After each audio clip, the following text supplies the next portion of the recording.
pag hindi mo ba anak yung isang minor, obligasyon mo pa rin ba magbigay ng support, education, sustenance, housing, etc.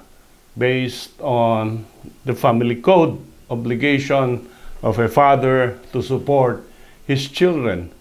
And merong kaso tayo, 2018 pa, pero yung lately lang na-release yung mga decision, ang isang tao nagkarelasyon sa isang babae at sila ay nagkaanak.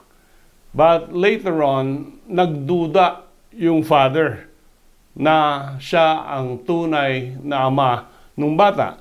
And in order to prove yung paternity ng bata, hinamon niya yung babae na mag-DNA test, no? Para mabigyan ng financial aid yung kanyang anak based on the family code. Instead of complying with the DNA test, ang ginawa ng babae, finailan niya ng kaso ng violence against women and children itong lalaki kasi sabi niya yung failure to provide financial aid to the child is an infliction of mental, emotional anguish doon sa nanay ng lalaki. Unfortunately, para sa babae, dinismiss ng korte yan. Kasi sabi, kung hindi mo nga anak, bakit mo susuportahan?